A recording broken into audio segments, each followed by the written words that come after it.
Hi everyone, it's Mike with Crane Realty.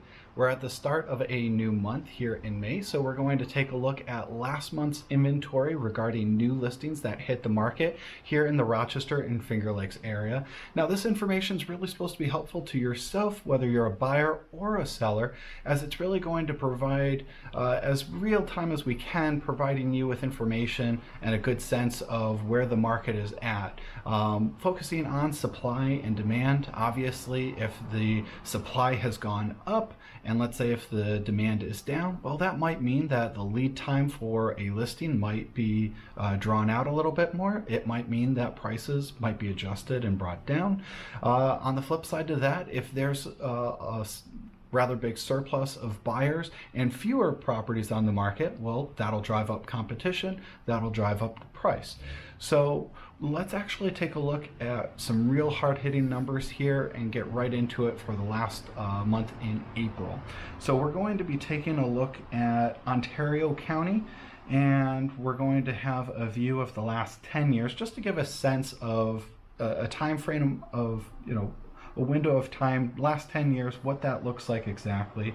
We're going to be taking a look at the number of new listings, and I'd like to set it up in a month view because, like I said, we need to know in a certain window of time what's taking place, and again, Ontario County.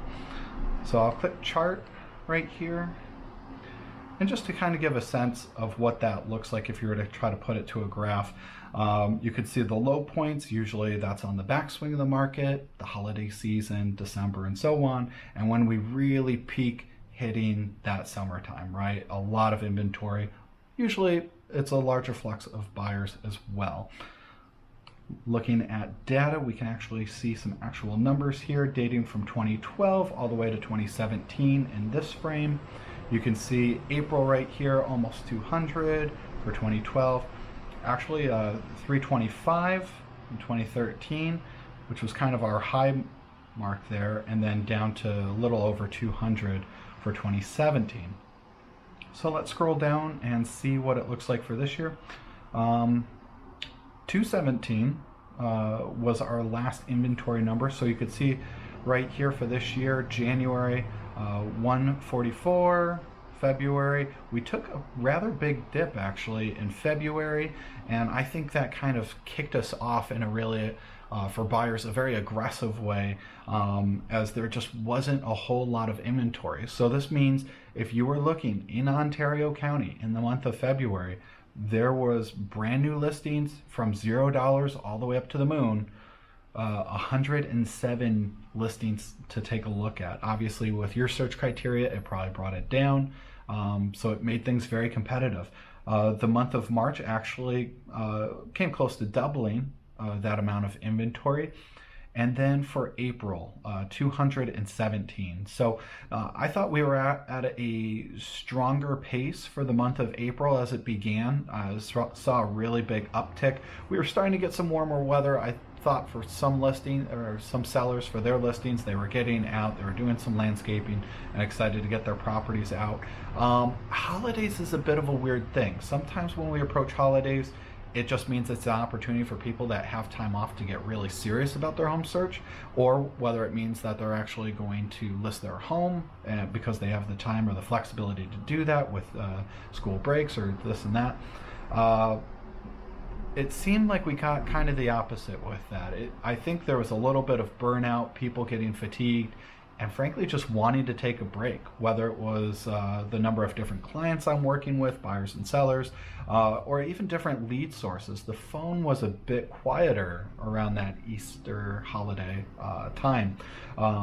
So I think that made us kind of go off to a hot start and then go down as a result for this last month in April. Hopefully with the start of some nicer weather, I believe we actually have 80 degrees in the view for next week, which is going to be really exciting. A lot of people are going to be excited about now putting their homes on the market. So we generally see that uptick take place. Last year's not a great representation of that, but if you do look at the 3 years prior to that, we do kind of see a little bit of either staying near stagnant or a trend upwards. So hopefully we'll get north of the 217 mark. Now I'm going to go back, and as you've seen in a couple of my other videos, I like to try to isolate one particular location and just talk about that briefly. So let's take a look at Canandaigua. I'm going to do the town. All right, so we'll generate that. You can take a look over the last number of years. Big spike in 2019. That'll be interesting to see in the data.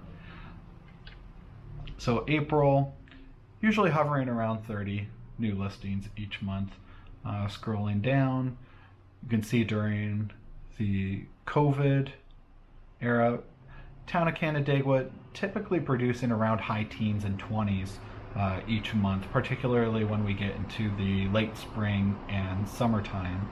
But as you can see right here, 23 new listings. It was not as much as the month of March. We actually had a really big uptick in the month of March in specifically the town of Canandaigua. So hopefully we'll see these numbers increase. Usually they do. Again, last year was a little bit of an outlier. Hopefully we don't repeat so much for 2021 as much as we would like to be closer to like a 2019, going from, you know, pretty consistent 30s and then hit some nice big jumps into the 50s and 40s for new listings per month in the town of Canandaigua, and hopefully other areas will do that as well. That would be really good, especially if you're a buyer, having more choices to choose from. So hopefully this information was helpful to you. If it was, feel free to give this video a thumbs up and click that subscribe button where we're coming out with new content every week. Again, I'm Mike with Crane Realty, and I hope you have a great rest of your day.